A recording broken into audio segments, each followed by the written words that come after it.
listen to me, and never forget it.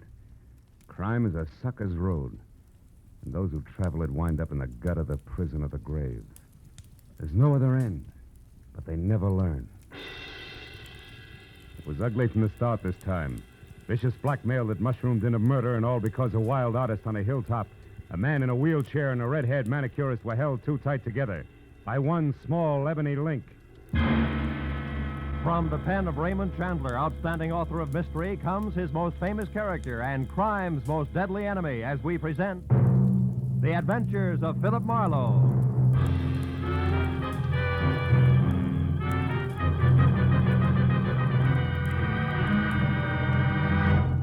Now, with Gerald Mohr, starred as Philip Marlowe, we bring you tonight's exciting story, The Ebony Link.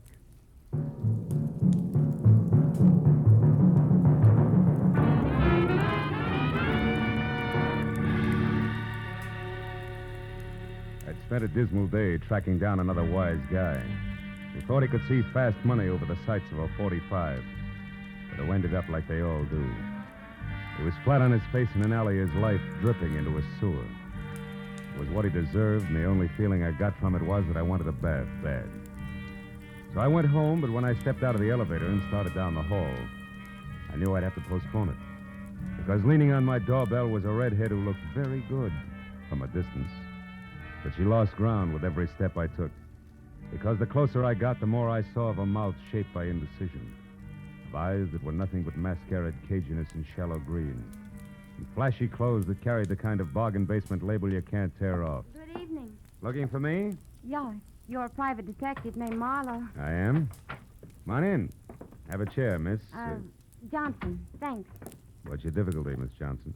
Oh, it's not me. It's my sister up in Santa Barbara. Can you go there right away, 812 Seaview Road? Maybe you should tell me what it's all about, huh? Well, she loaned a gentleman friend of hers some money. Okay. That's enough of the sister act, baby. What's the gag? Gag? I don't think I understand. Number one, there's no 812 on Seaview Road. It runs into the ocean at the 600 block. I know. I used to live there. But Number two, when picking a phony name, Johnson is the second most popular in the book. Yeah, but and number three, baby, me hiring out as a patsy of any kind is lousy for my business. So you better... Stick 'em up. Oh, no. I mean it. And I'll shoot if you follow me. Okay, kid. Just don't slam the door on your way out. She backed out fast, pulling the door closed as she went. I gave her 5 seconds head start and then looked in time to see the top of her hat disappearing down the stairs. But before I could follow her, the elevator gate slid open and a dapper man with a square face I'd seen somewhere before hailed me. Certainly glad I found you, sir. Remember me? Ramsey, Mr. Ivan Pack's chauffeur. Oh, yeah. He wants to see you, sir. Says it's very urgent. Yeah, but Well, okay, Ramsey. Where's Mr. Pack now? Waiting downstairs in the car, sir. I'll Oh. show you. We tried your office first, but it was locked. We're afraid you might have gone out of town. You aren't going, I hope. No, but it was close. By the way, how is Mr. Pack these days? Still confined to his wheelchair? Yes, sir. But he gets around fairly well with me to help him, of course. Mm-hmm. What's the matter, Mr. Marlowe? Looking for someone? Not exactly, Ramsey. Chances are she ducked out the back way and still running. Oh, I beg your pardon, sir. This way, Mr. Marlowe.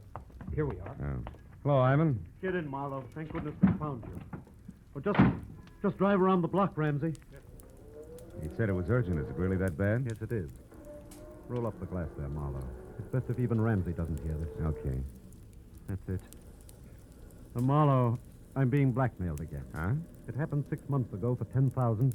This time it's $50,000. Brother. What have they got on you, Ivan? What's the lever? The lever is that I happen to love my wife, Leona. That I happen to feel it's my duty as a husband to protect her reputation and shield her from heartbreak. I still don't get it.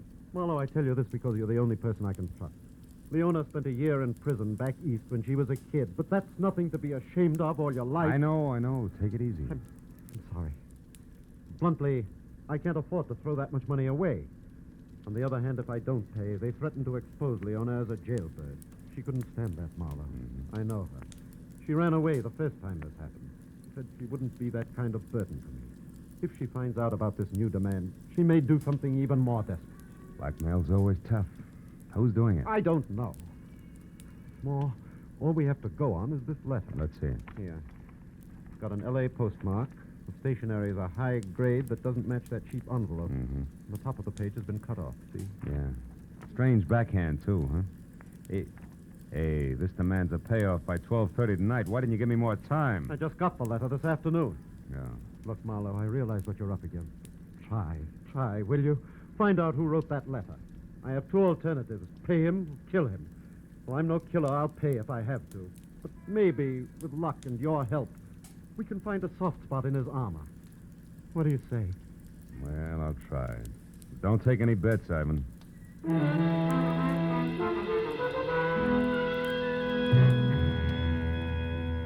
Ivan said he'd be in his office all night, then dropped me off at home where I got in my own car, pulled around a big gray sedan in the driveway, and hauled a small sample of the blackmail stationery into the police lab. There I got a break. The boys had it classified in 30 minutes, and after another 30, handed me the names of 2 business houses and 12 hotels in the city that used it. Too many to check in the time allowed, so I called Ivan Pack and started down the list. He stopped me at the 4th hotel, which was the Beverly Crest, with the word that his wife Leona had spent a lot of time and money shopping in the hotel's exclusive arcade. So I drove out to the Beverly Crest, watching a big gray sedan in my rearview mirror most of the way. But in the hotel, I killed another hour drawing blanks, even at the writing room blotters. Until, on the way out, I got another break. The beauty shop was closing for the night, and inside, slipping a coat over her manicurist's uniform, was a redhead. The same redhead who had tried to sack-track me to Santa Barbara. I followed her out of the hotel, and when she got around to the back, I stopped her. What do you want? I got curious about your sister. I don't know what you're talking about. I don't have a sister, and I never saw you before in my That's life. wishful thinking, baby. You can talk here or over a desk at police headquarters, but you're going to talk. Now, which is it? Wait a minute, no cops. All right. Okay, Marlowe, sure. I'll talk. I got a sister in Santa Barbara, all right. She's a mermaid. She comes up once a year to fish for seagulls, and she wanted you to bait the hook. Come on. Straighten it out. You're smack in the middle of a lot of trouble, and it's getting deeper fast. Believe me. No, I'm not, wise guy. You're in the middle. In fact, you got trouble right behind you. Stop it.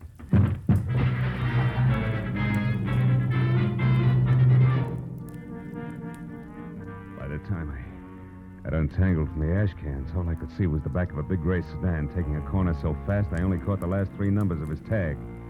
440.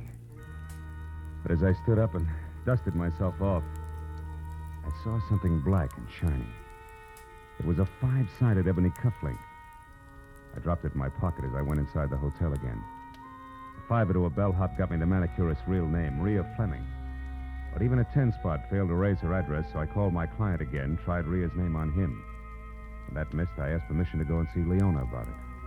That got me 60 seconds of argument, 10 of dead silence, and finally a very reluctant okay from Ivan. 20 minutes later, I pulled up at 94 Camden Drive, in front of a house sprawling in Spanish that was home to Ivan and Leona Pack. And the delicate, dark girl with the shy gray eyes who answered the door was Leona herself. Yes? I'm Philip Marlowe from the Sequoia Credit Adjusters, Mrs. Pack. I'm told you patronize a manicurist, Miss Rhea Fleming at the Beverly Crest Hotel. Why, yes, occasionally. Is anything wrong? Oh, no. Nothing serious at all. May I come in? Oh, of course. I'd like to ask you a few questions about Miss Fleming. Well, I really don't know her very well. Oh, I understand that. But you might know where she lives, for instance, huh? Well, I did happen to drop her off one evening Oh? at the corner of Sunset and Mariposa, I think. Oh, won't you sit down, Mr. Oh, Marlowe? thanks. Where did she live before she came to Los Angeles? I have no idea. You don't, huh? Well, do you happen to know if she writes in a heavy, angular backhand? A heavy... Mm-hmm. Mr. Marlowe, may I see your credentials? Why, of course, if you wish. No, don't bother. It's happened again, hasn't it? Ivan's received another letter, and I'm the... Who are you, really? Private detective working for Ivan? Oh, that's a cheap trick, I admit it. But we wanted to keep this from you, Leona. I won't let it happen. Now, wait a minute. Listen to me. Ivan's doing everything possible to stop this business. Now, give us a chance. You're running away now. It would be the worst thing you could do to it. It's so terribly unfair, Marlowe. We're on your side. Don't you understand that? And you're in a position to help us if you will. Marlowe, is it Rhea Fleming? Well, she's in on it, but not alone. She doesn't have the brains. But whoever is behind it belongs to this ebony cufflink. Ever see it before, Leona? Think hard. No, I haven't. Oh, it's too bad. Well, do you happen to know anybody who drives a big gray sedan? The license number ends in 440. That might be Bruce Moracek, Moracek, who's he? an artist Ivan hired to do a portrait of me. Mhm. Picture isn't finished yet. It may never be. Bruce is too temperamental and exacting, but Why did you ask about him, Marlowe? Yeah, because I've been tailed by a gray sedan since I first started in this mess. Oh, it couldn't be Bruce. I'm sure of that. Now, we'll see. And, Leona, until you hear from me again, promise you won't do anything rash, huh? Where are you going now, Marlowe? Put some pressure on Rhea Fleming. Her character has all the sterling qualities of mud pie, and I think she'll crack just as easily. So long, Leona. I'll call you. In spite of what Leona had said, I still thought there might be more to Bruce Moracek than ever got on canvas. When I was out of the house and halfway to my car, I knew I'd have a chance to find out because across the street, a door flew open on a big gray sedan. Better than 6 feet of swarthy but handsome man clambered out and rushed toward me. It wasn't the lock of black wavy hair that dangled dashingly over one eye, but the fact that his hands were curled into very large fists. It gave me a definite them or us feeling about him, and the closer he got, the more certain I was that I'd have to let him have it first. And when he got within reach, I did just that. Ha! And while you're thinking that one over, chum, try this. How long have you had on that polo shirt? Speak up. All day. Confound you.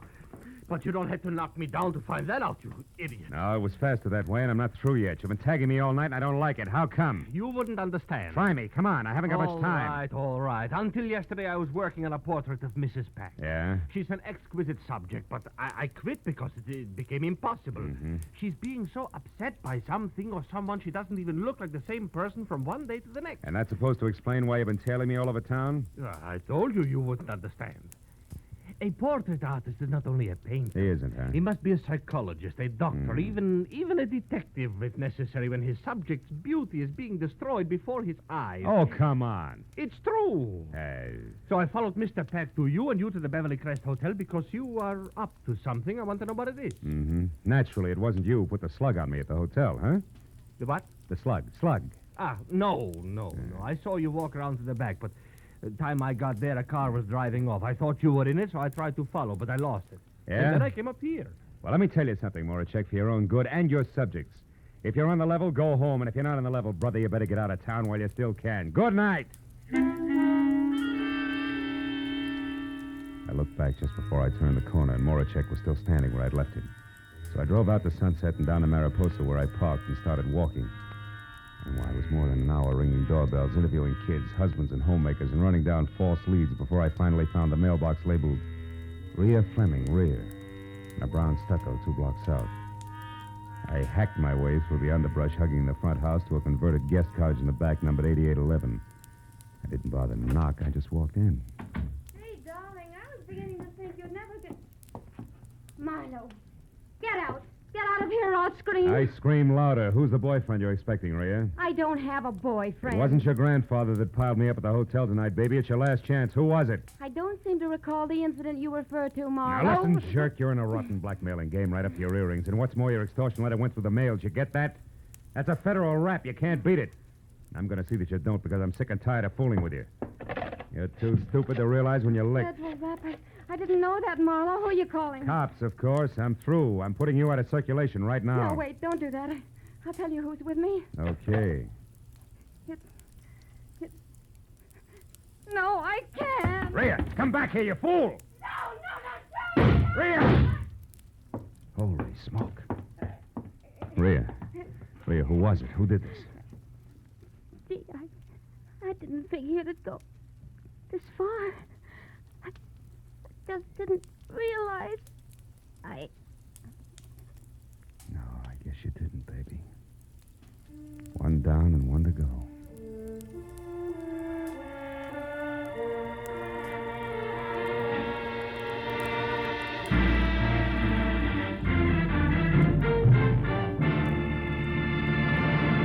In just a moment, the second act of Philip Marlowe. But first, if you like the weather here, cloudy with threats, torrid with action, showers of trouble later tonight and tomorrow, you'll find more of the same on Sundays when Danny Clover and Sam Spade go into action. Danny Clover is the thoroughly human, fast-thinking detective of Broadway Is My Beat. And Sam Spade is the... well, who else but the Sam Spade of Dashiell Hammett's fertile, ingenious brain. On most of these same CBS stations tomorrow, you'll find Danny Clover prowling the Great White Way late in the afternoon and Sam Spade on the hunt in the evening. Now, with our star, Gerald Mohr, we return to the second act of Philip Marlowe and tonight's story, The Ebony Link.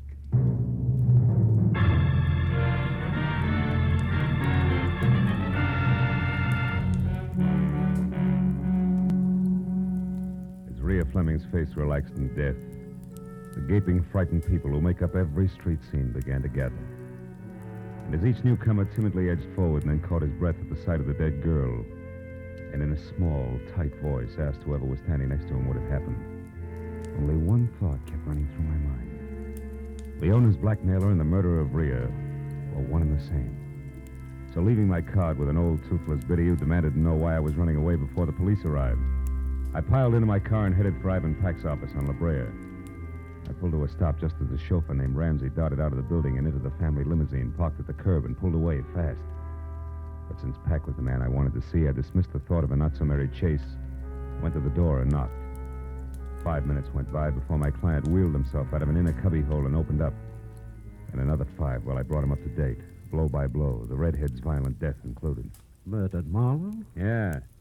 And for my money, the noose fits whoever she's working for, who was also the party that dropped me in the alley behind the Beverly Crest Hotel, and this ebony cufflink and doing it. Ever see it before? Why, no, I haven't. You sure, Ivan? Sure it wasn't once holding a lot of fancy shirt together for one Mr. Moracek, maybe? Bruce? Well, why him, Marlowe? Because he's been tagging me all night. Say, tell me, Ivan, how well do you know him? I met him about 6 or 7 months ago at my club. I don't remember who introduced us. Yeah, well, that fits. The blackmail started just about that time. Now, look, just to make it a little tighter all the way around.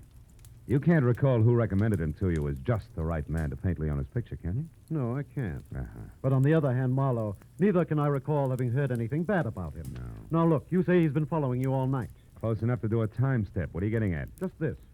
Was he around the place where the girl was killed? Well, to my knowledge, no. But that shouldn't mean too much because the murder happened after we had our little run-in. So he'd naturally be careful about my seeing him. Well, Besides, Ivan, he was going to commit murder, so it's a cinch you'd arrive and depart from 8811 Mariposa without fanfare. And Mariposa? Yeah. 8811 Mariposa, Marlowe. Yeah. But that's the address I just saw on a slip of paper in Ramsey's desk. There was a phone number, too. Wait a minute. Your chauffeur has Rhea Fleming's address? Yes. Here, get hold of my wheelchair. Sure. It's that far desk there, just inside that partition. You know, Ivan, when I pulled up outside here, I saw Ramsey leave. You know where he was going? Yes, he was going to dinner. Unless he hasn't eaten in 5 years, I don't think that's where he was going. He lurched from the curb like it was on fire. Here you are, Marlowe. The top drawer on the right. Toward the back. I see it. Yeah. 8811 Mariposa, all right. Phone number and nothing else except this. What did you find, Marlowe? A cufflink, Ivan, twin to the one in my pocket. And maybe a murderer who isn't named Moracek. You mean Ramsey? Yeah. Oh, no, that couldn't be. Why not? Ramsey's been here with me for the past 2 hours.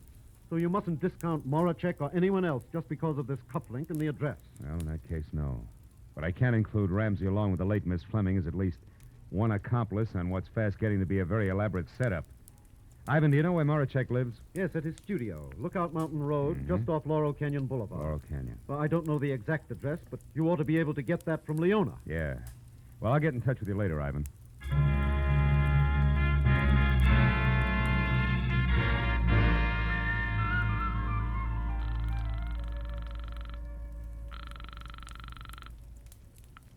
Hello?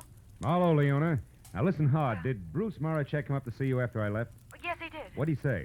Well, only that he'd collided with you on the stairs and that he wanted to know who you were, what business you had with me. Just tell him? Of course not. I wouldn't tell anybody anything about this. He didn't like that, huh?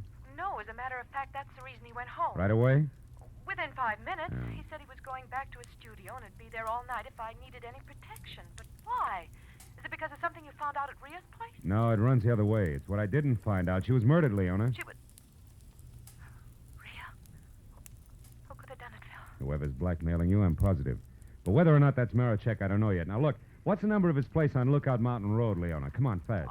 173. 173. I'm Thank telling you, must and be bro- goodbye.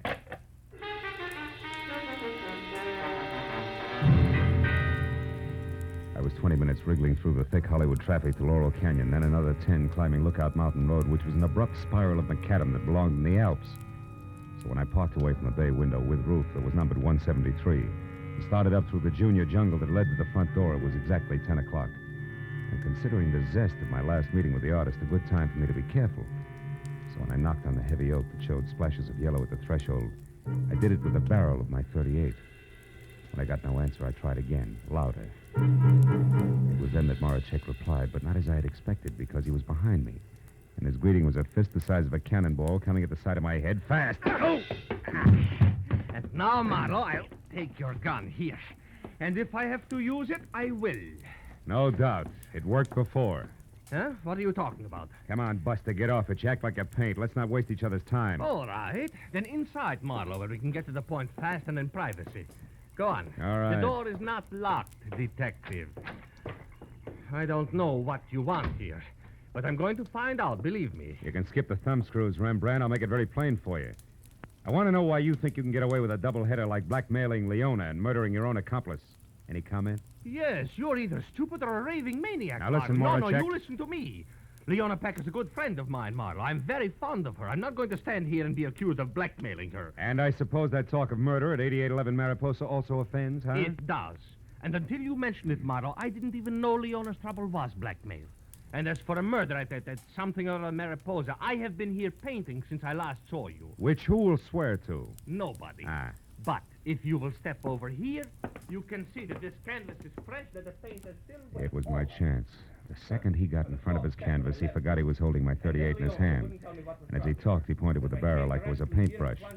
When I was close to him and my right foot was against one leg of the easel, the time was right. Marlowe, are you satisfied? Not huh? quite. Mr. Moracek.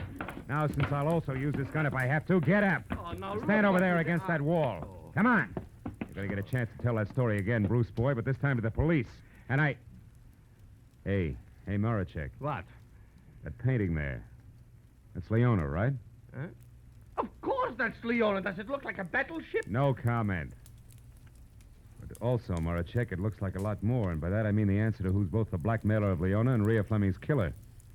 Now I think I know. Apologies and farewell, Buster. You're nothing worse than a sucker. But Marlowe, I don't understand. Where are you going? To Leona's place. Friend Ramsey is due there at the moment, and that may mean murder again. So long, Rembrandt.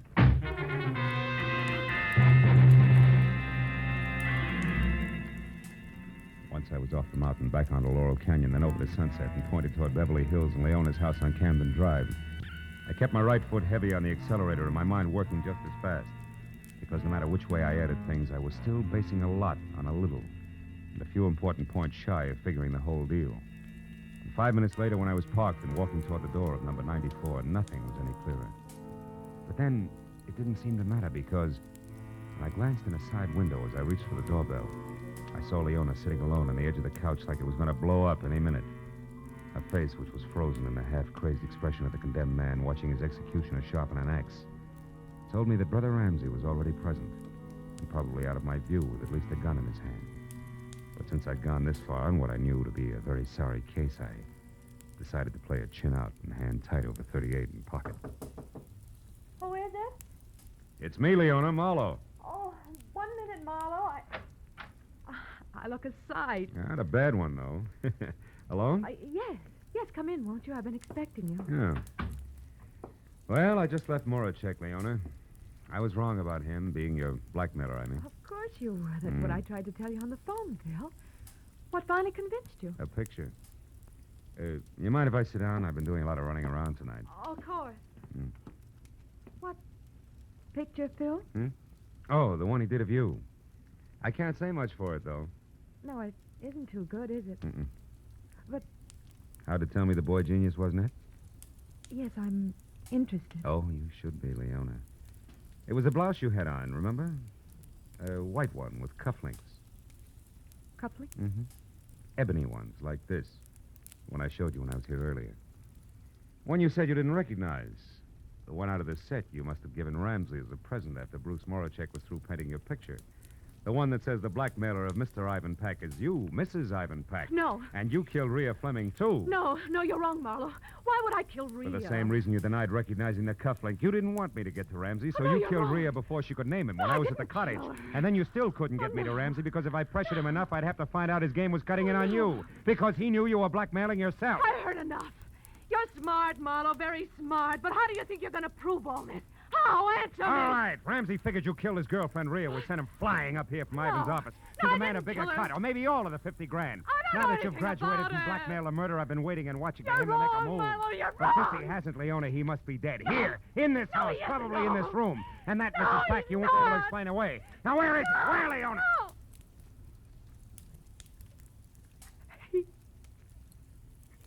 There, Marlowe.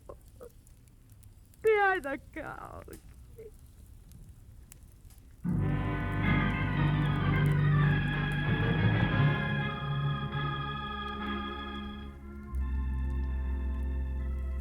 I called Ivan Pack and told him he wouldn't have to pay the blackmail money and why. There was a long silence before he said goodbye, and I went to police headquarters where an uncomfortable hour and a half went by before homicide was satisfied and Leon had signed a complete confession. So by the time I got over to my client's office on La Brea, where I knew I had to go, it was almost 12:30, the hour originally set for the payoff. When I was inside and sitting next to the man in the wheelchair whose watered eyes never left my face, it was exactly that, straight up and down. A little clock in the corner of the room said so. Well, Marlowe, I just saved $50,000, didn't I? Maybe a little more than that, Ivan. Maybe unhappiness for years to come, huh? Yes, I suppose so. Leona wanted two things, Ivan. Your dough and Bruce Morachek. She didn't get either one. The 10 grand you paid the first time and the money she was going to get tonight would be a bait. Catch a starving artist. But I was wrong about him. He wasn't interested, except as an artist. And your chauffeur and your wife's manicurist knew enough between them to try to get a piece of that dough for themselves. Yes, I owe you a lot, Marlowe. Oh. After all, I just said I saved $50,000, didn't I? Even though I lost a wife. Good night, Marlowe. I'll talk to you tomorrow. Sure. Night, Evan.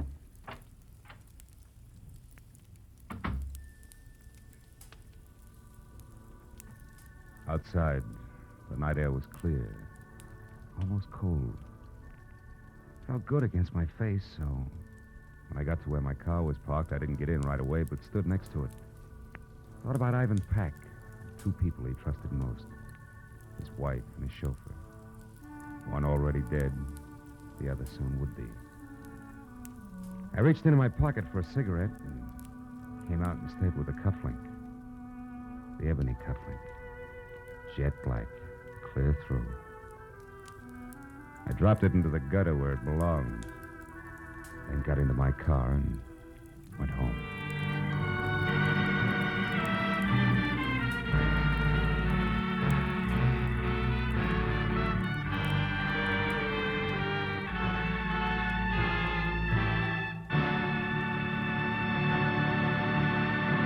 The Adventures of Philip Marlowe, created by Raymond Chandler, star Gerald Mohr, and are produced and directed by Norman MacDonald.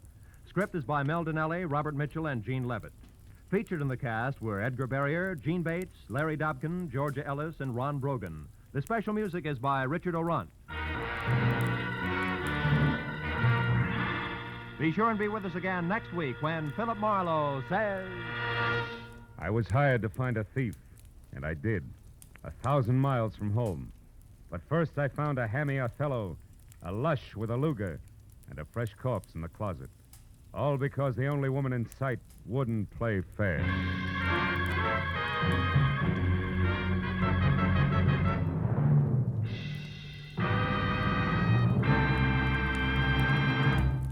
There's gold in them trills when just a little bit later tonight, Sing It Again comes along, offering a grand prize of $52,000 to some lucky CBS listener. Phone calls will be going out to listeners from coast to coast asking for answers to the merry, tuneful riddle songs, which, if you solve one correctly, gives you a chance at the fabulous Phantom Voice Award. Tonight, it's 27,000 in wonderful prizes if you can tell who the Phantom is, plus 25,000 in cash if you can answer one more question about him. So stay tuned to CBS for Sing It Again, which comes along later tonight, and for Gangbusters, which follows immediately over most of these same CBS network stations. This is Roy Rowan speaking.